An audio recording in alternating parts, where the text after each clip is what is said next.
राष्ट्र सर्वप्रथम, राष्ट्र सर्वप्रथम, राष्ट्र सर्वप्रथम, राष्ट्र सर्वप्रथम। राष्ट्र सर्वप्रथम की बात ललित सुमन के साथ कार्यक्रम में आपका स्वागत है, आपका अभिनंदन है। आज हम आपसे बात करेंगे कि भारतवासियों के लिए बड़ा ही खुशी का क्षण आने वाला है जब भारत के लोगों को कोरोना वैक्सीन लगना शुरू हो जाएगा। उसकी तैयारी संपूर्ण देश में प्रारंभ हो चुकी है और जगह जगह इसकी तैयारी के साथ एक उत्सव का माहौल बनाया जा रहा है ताकि सभी लोग जो एक वर्षों से परेशान थे उनके चेहरे पर हंसी लौट आए। हम आज राष्ट्र सर्वप्रथम की बात ललित सुमन के साथ कार्यक्रम में इस बात का चर्चा करना चाहते हैं कि जब वार ही खेत को खाने लगे तो फिर क्या होगा। यह देश भारत महान कैसे बनेगा, यह देश विश्व गुरु कैसे बनेगा, यह राष्ट्र सर्वप्रथम कैसे होगा, यह जिम्मेवारी प्रत्येक भारतवासियों की है जो वे अपने अपने हिस्से के हिंदुस्तान को बचाने का, विकास के पथ पर ले जाने का काम करें।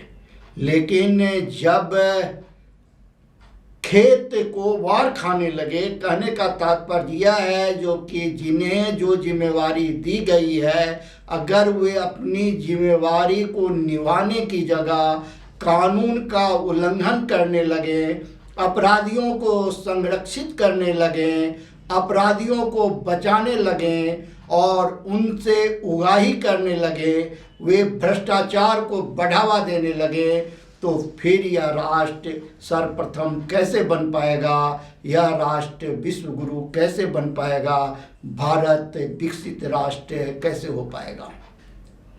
राष्ट्र सर्वप्रथम की बात ललित सुमन के साथ कार्यक्रम में आज यह बात इसलिए कर रहा हूँ क्योंकि देश की आज़ादी के लिए जिन 7.5 लाख बलिदानियों ने बलिदान दिया और भारत माता आज़ाद हुई और हम सभी आज आज़ाद हिंदुस्तान के नागरिक हैं। हमारे लिए एक संविधान है और उस संविधान में अधिकार के साथ कर्तव्य भी बताए गए हैं। लेकिन जब हम अधिकार की बात करते हैं और अपने कर्तव्य को भूल जाते हैं तो फिर यह सवाल उठता है कि यह राष्ट्र फिर सर्वप्रथम कैसे बनेगा। क्या कुछ लोगों के सिर्फ रात दिन परिश्रम करने से, त्याग करने से, कुर्बानी देने से क्या यह राष्ट्र विकसित राष्ट्र की श्रेणी में आ सकता है? क्या भारत फिर से विश्व गुरु बन सकता है? क्या यह देश राष्ट्र प्रथम हो सकता है? यह एक बहुत बड़ा सवाल है जो राष्ट्र सर्वप्रथम की बात ललित सुमन के साथ कार्यक्रम में हम आपसे चर्चा करना चाहते हैं और आप तक इस बात को पहुंचाना चाहते हैं कि आप जगें और जग करके आप अपने हिंदुस्तान को बचाने की दिशा में अपना सकारात्मक सहयोग दें। हम बार बार इस बात को आपके बीच लेकर के आ रहे हैं जो जहाँ हैं आप वहीं रह करके अपने राष्ट्र धर्म को निभा सकते हैं, आप अपनी राष्ट्र भक्ति को दर्शा सकते हैं, आप भारत को विकसित होने में, राष्ट्र को सर्वप्रथम बनने में अपना योगदान दे सकते हैं। इसके लिए कोई ज़रूरी नहीं है जो आप हाथों में झंडा लेकर सड़कों पर प्रदर्शन करके इनकलाब जिंदाबाद का नारा लगाकर ही आप राष्ट्रभक्त हो सकते हैं। राष्ट्रभक्त वो तमाम लोग हैं जो अपने कर्तव्यों का निर्वाह करते हैं। राष्ट्रभक्त वे तमाम लोग हैं जो ज़रूरतमंदों की मदद करते हैं, भटकों को राह दिखाते हैं, रोगियों की सेवा करते हैं, भूखे को अन्नदान देते हैं। जो बच्चा मेधावी है उसे पढ़ने के लिए फीस नहीं है, अगर उस बच्चे को वो फीस उपलब्ध करा करके शिक्षा दिलाते हैं तो वे भी राष्ट्रभक्त हैं। राष्ट्रभक्ति की परिभाषा यह नहीं है जो आप गर्दन में झोले टांग लें, हाथों में झंडा ले लें और सड़कों पर इनकलाब जिंदाबाद का नारा लगाएं तो आप राष्ट्रभक्त कहलाएंगे। राष्ट्रभक्ति की सही परिभाषा ये है जो विवेकानंद जी ने भी कहा था, जो भूखे को रोटी खिलाओ तब उसे अगर तुम प्रवचन दोगे, तब तुम उसे ज्ञान की बात कहोगे तो उसे समझ में आएगी। लेकिन अगर वो भूखा है और तुम उससे ज्ञान की बात करोगे तो वह कदापि तुम्हारी बात को नहीं सुनेगा।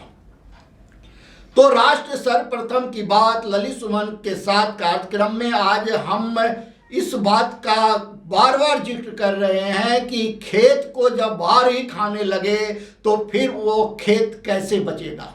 आज इस देश को देश के रक्षक ही खाने लगे हैं, जिनको जिम्मेवारी दी गई है संविधान की रक्षा की, जिनको जिम्मेवारी दी गई है कानून के रक्षा की, जिनको जिम्मेवारी दी गई है समाज को एक दिशा निर्देश देने की, कानून स्थापित करने की। वही जब कानून का उल्लंघन करने लगे, भ्रष्टाचार करने लगे, तो फिर आप खुद सोचिए जो यह राष्ट्र सर्वप्रथम कैसे बन पाएगा।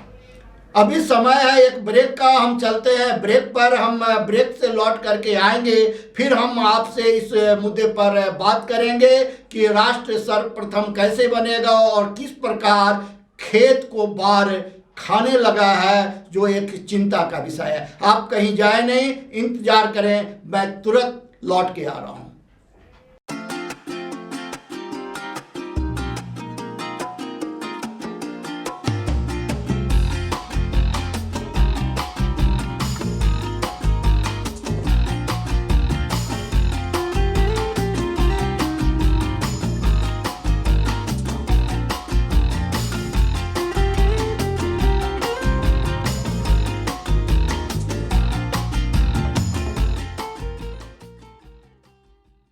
दैनिक इंडिया दर्पण परिवार की ओर से समस्त राष्ट्रवासियों को नववर्ष 2021 की हार्दिक शुभकामनाएं।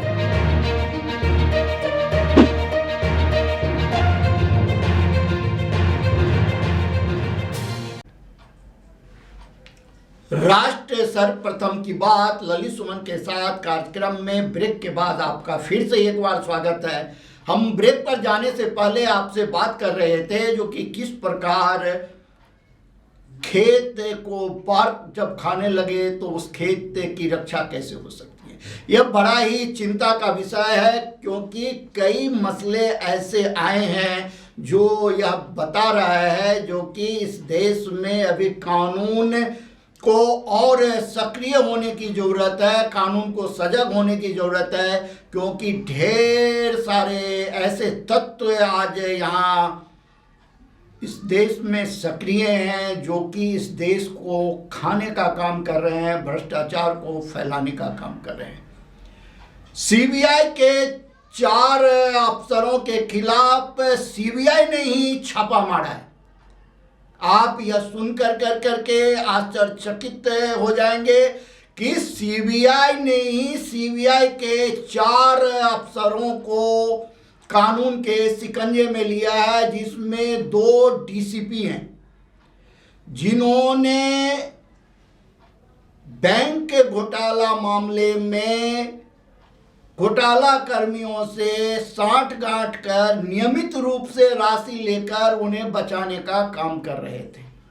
उसमें इतना ही नहीं, बल्कि वो इस तरीके की कार्रवाई कर रहे थे जिससे न सिर्फ कानून का उल्लंघन हो रहा था, बल्कि वो अपराधी बचने के कगार पर पहुंच गया था। लेकिन सीबीआई के ईमानदार अफसरों ने, राष्ट्रभक्त अफसरों ने, संविधान का पालन करने वाले अधिकारियों ने ऐसे अधिकारियों को धर दबोचा और उनके खिलाफ मामला जो है सो दर्ज कर लिया है। DSP R K. ऋषि और डीएसपी आर.के.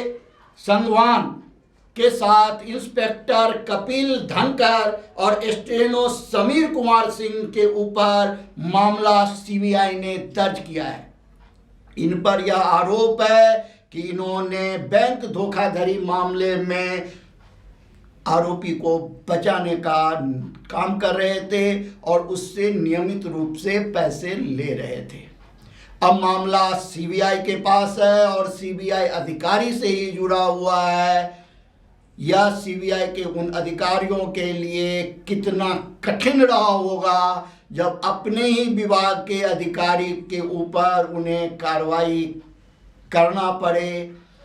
यह एक बहुत बड़ी घटना है, इसीलिए सभी को सचेत होना चाहिए कि आपके अगल बगल में कहीं इस तरीके की वारदात करने वाले लोग तो नहीं छुपे हैं जो कानून का लगातार उल्लंघन कर रहे हैं। राष्ट्र सर्वप्रथम की बात ललित सुमन के साथ कार्यक्रम में हम इन बात पर इसलिए जोर दे रहे हैं क्योंकि अगर एक समाचार पत्र का संपादक ही समाचार के बदले पैसे लेने लगे तो फिर उस समाचार पत्र की क्या निष्पक्षता रह जाती है। अगर कोई चिकित्सक अगर चिकित्सा के क्षेत्र में चिकित्सा उपलब्ध कराने की जगह रोगी को उपचार करने की जगह अगर गलत मेडिसिन लिखने लगे और उसके बदले मोटी रकम हासिल करने लगे तो आप कल्पना कर सकते हैं जो चिकित्सक डॉक्टर जिन्हें भगवान का दर्जा दिया जाता है, जनता आम लोग उनके बारे में क्या धारणा बनाने लगेंगे। इसी प्रकार जो जहाँ कहीं भी बैठे हैं अगर वे अपने अपने हिस्से के हिंदुस्तान को बचाने की जगह अगर उसे बेचने का काम करेंगे तो फिर आप कल्पना कर सकते हैं कि यह राष्ट्र सर्वप्रथम कैसे बन पाएगा, राष्ट्र विकास कैसे कर पाएगा, राष्ट्र विकसित कैसे हो पाएगा। आप सभी को यह पता है जो कि आज़ादी किस प्रकार मिली। गुलामी के दौर में जब भारत देश था तो उस समय में कितने प्रताड़ना के दौर से गुजरना पड़ता था। जो हमारे देश में अभी आज़ादी के वक्त को देखा है उनसे आप बात करें, उनके साथ आप अनुभव शेयर करें तो आपको पता चलेगा कि किस प्रकार से भारत को आज़ादी मिली। भारत को आज़ादी मिलने के लिए कितनी कुर्बानी देनी पड़ी और कितने भारत माता के लालों ने फांसी के फंदे को चूम लिया, काले पानी की सजा को झेला, कितने प्रताड़ना के दौर से गुजरना पड़ा, तब जाकर के आज यह देश आज़ाद है, हम आज़ाद हिंदुस्तान के नागरिक हैं। लेकिन जब इस तरीके की खबरें आती है, जब सीबीआई का अफसर भ्रष्टाचार कर रहा हो तो इतनी बड़ी एजेंसी के ऊपर एक प्रश्नवाचक चिन्ह लगने लगता है। लेकिन उस समय में फिर गौरव महसूस होता है जब उसी विभाग का अधिकारी वैसे भ्रष्ट अधिकारी के ऊपर नकेल कसने का काम करता है। यही है सच्चा भारत और झूठे भारत के बीच का अंतर। जो लोग देश में रह करके देश के साथ गद्दारी कर रहे हैं, जो देश में रह करके भ्रष्टाचार कर रहे हैं, जो देश में रह करके अपराधियों को संरक्षित कर रहे हैं, वे कभी भी भारत माता के सच्चे संतान नहीं हो सकते। आरोप प्रत्यारोप के दौर में राष्ट्र सर्वप्रथम न कभी पढ़ा है न कभी पढ़ना चाहेगा। राष्ट्र सर्वप्रथम की टीम का सिर्फ एक ही सोच है कि यह राष्ट्र सर्वप्रथम बने और भारत एक विकसित राष्ट्र बने। आने वाले वक्त में भारत विश्व गुरु बने, सिर्फ कहने के लिए विश्व गुरु ना बने बल्कि विवेकानंद जी के सपनों का भारत बने। यह चंद्रगुप्त और चाणक्य के दौर का भारत बने। भारत वो विशाल और महान देश बने जहाँ कोई न हो, भूखा प्यासा, पूरी हो सबकी आशा। और इस देश का जो भी उस वक्त सर्वश्रेष्ठ आसन पर बैठा हो वो गर्व से कह सके जो यह देश जो है सो उनके नेतृत्व में अगर चल रहा है तो इस देश में कोई भी भूखा और प्यासा नहीं रहेगा। सबकी आशाएं पूरी होंगी, कानून अपना काम करेगा, न्याय सभी को मिलेगा, समय पर न्याय मिलेगा, रोटी कपड़ा और मकान सभी के हिस्से में आएगा और सभी हंसते हुए अपने भारत के निर्माण में, भारत के विकास में अपना योगदान देंगे। तभी हमारा भारत महान बन पाएगा और हमारे वीर बलिदानियों ने जो बलिदान दिया है उन्हें ऐसा महसूस होगा जो उन्होंने जो बलिदान दिया, उन्होंने जो कुर्बानी दी, वो सत्य साबित हो रहा है। बिहार जनसंपर्क विभाग से मिली जानकारी के मुताबिक मुख्यमंत्री नीतीश कुमार नए साल से ही बिहार के विकास कार्यों में जुटे हुए हैं। पटना के R block Digha 6 lane highway का 15 जनवरी को मुख्यमंत्री श्री नीतीश कुमार उद्घाटन करेंगे। हालांकि इस हाईवे पर गाड़ियों की आवाजाही 1 जनवरी से शुरू हो चुकी है। मई तक इसे गंगा पथवे और जेपी सेतु से जोड़ने का लक्ष्य है। बेतिया मॉडल का अध्ययन करने के लिए जिले में पहुंचे मुजफ्फरपुर, दरभंगा, सहरसा प्रमंडल के अधिकारियों से जिलाधिकारी रूबरू हुए। इस मौके पर विभिन्न जिलों से आए अधिकारियों व उद्यमियों की team Bettiah model startup zone, Chanpatia सहित अन्य स्थलों का भी जायजा लिया। गया के जिलाधिकारी अभिषेक सिंह की अध्यक्षता में 12 चट्टी प्रखंड अंतर्गत ई किसान भवन के सभागार में अफीम की खेती पर रोक लगाने को लेकर बैठक का आयोजन किया गया। इस मौके पर उन्होंने संबंधित क्षेत्र के लोगों को वैकल्पिक फसल हेतु जागरूक करने का निर्देश दिया। अररिया के जिला पदाधिकारी प्रशांत कुमार सीएच ने जिले में संचालित विभिन्न लोक कल्याणकारी एवं विकासात्मक योजनाओं का निरीक्षण किया। इस मौके पर उन्होंने क्रियान्वित योजनाओं में गुणवत्ता बनाए रखने का निर्देश दिया। दरभंगा के जिलाधिकारी डॉक्टर त्यागराजन एसएम ने एयरपोर्ट का निरीक्षण किया। इस दौरान उन्होंने मखाना व्यंजन एवं मिथिला पेंटिंग के लिए एयरपोर्ट पर बनाए जा रहे स्टॉल को भी देखा और निर्माण एजेंसी को कई आवश्यक दिशा निर्देश दिए। जहानाबाद के जिला पदाधिकारी नवीन कुमार ने घोसी में प्रखंड कार्यालय, अंचल कार्यालय और आरटीपीएस केंद्र सहित कई कार्यालयों का निरीक्षण किया। इस दौरान उन्होंने कई आवश्यक दिशा निर्देश दिए। सहरसा के जिलाधिकारी कौशल कुमार की अध्यक्षता में 6 सदस्यीय समिति ने भारत माला परियोजना के अंतर्गत NH 327E के चौड़ीकरण एवं सुदृढ़ीकरण के लिए होने वाले भूमि अधिग्रहण के संदर्भ में जिले के सीहौल से बनगांव तक स्थल निरीक्षण किया। इस दौरान उन्होंने कई आवश्यक दिशा निर्देश दिए। सीतामढ़ी के जिलाधिकारी के निर्देश के आलोक में समाहरणालय सभाकक्ष में जिला आपूर्ति टास्क फोर्स की बैठक आयोजित की गई। इस दौरान धान अधिप्राप्ति, खाद्यान्न उठाव एवं वितरण, किरासन का उठाव एवं वितरण तथा राशन दुकानों का निरीक्षण आदि की समीक्षा की गई। भोजपुर के जिलाधिकारी रोशन कुशवाहा ने अनुमंडलीय अस्पताल जगदीशपुर एवं रेफरल अस्पताल का निरीक्षण किया। निरीक्षण के समय सिविल सर्जन, प्रभारी चिकित्सा पदाधिकारी जगदीशपुर एवं अन्य पदाधिकारीगण उपस्थित थे। समस्तीपुर के जिलाधिकारी ने सरायरंजन प्रखंड अंतर्गत मूसापुर पंचायत के दक्षिण टोला स्थित पुलिया का निरीक्षण किया। साथ ही उन्होंने 3 नदियों के संगम स्थल का भी निरीक्षण किया। इस दौरान उन्होंने नए सुलिस गेट संस्थापित करने हेतु प्रस्ताव देने का निर्देश जल संसाधन विभाग के कार्यपालक अभियंता को दिया।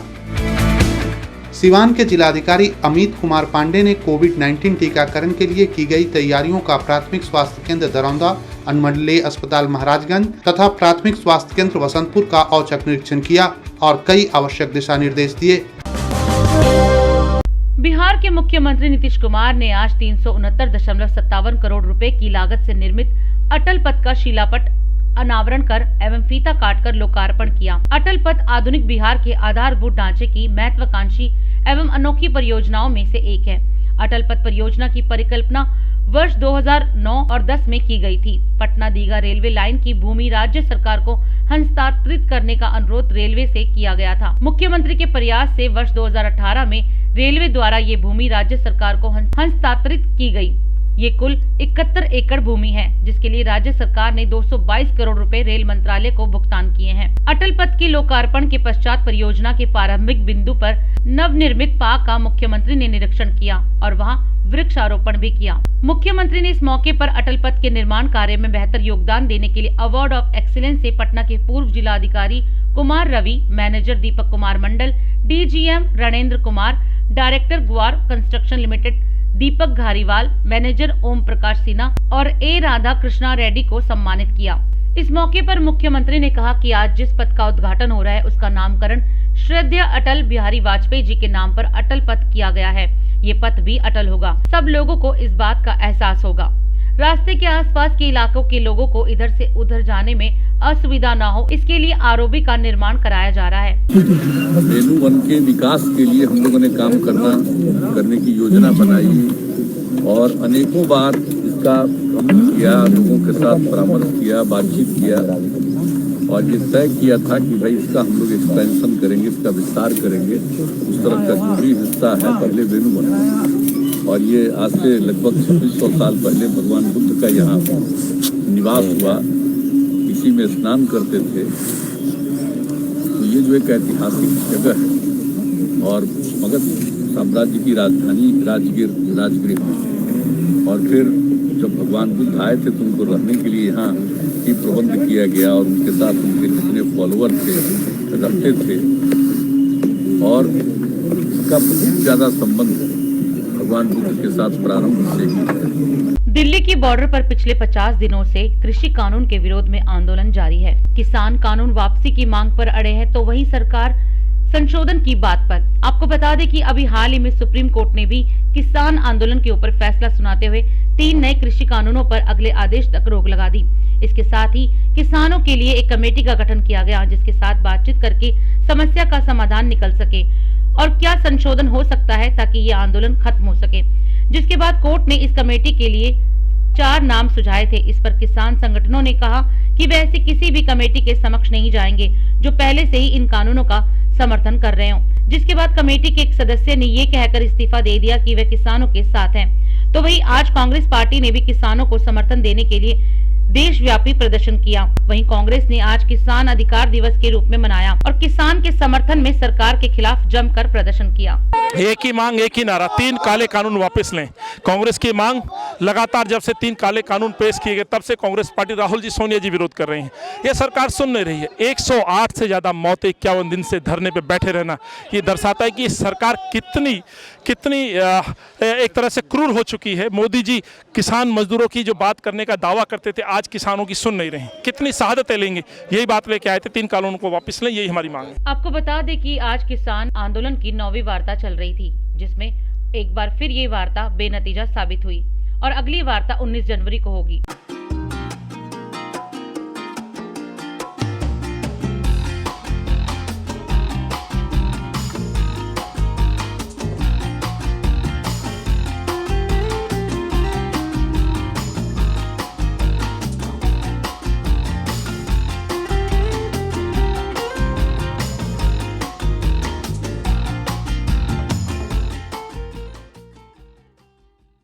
मदर इंडिया परिवार की ओर से लोहड़ी और मकर संक्रांति की हार्दिक शुभकामनाएं।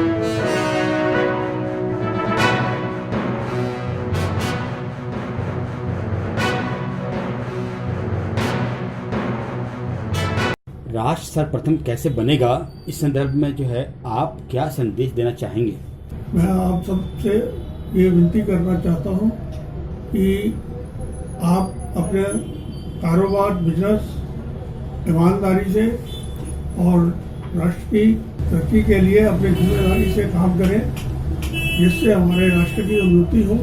आज़ादी से लेकर अब तक भारत ने काफ़ी विकास किया है, लेकिन भारत विश्व गुरु कैसे बनेगा, इस संदर्भ में आपकी क्या सोच है? हमारे नेता मोदी जी देश के लिए बहुत अच्छे कार्य कर रहे हैं और हम सबको उनके साथ सहयोग करना चाहिए। जिस तरह से वो बाहर से इंडस्ट्री लेके इंडिया के अंदर आ रहे हैं उसके बारे में भी बहुत अच्छा विचार है। जितनी इंडस्ट्री बाहर से इंडिया के अंदर आएगी हमारे देश के लोगों को उतना काम मिलेगा और इससे हमारे देश की बहुत तरक्की होगी।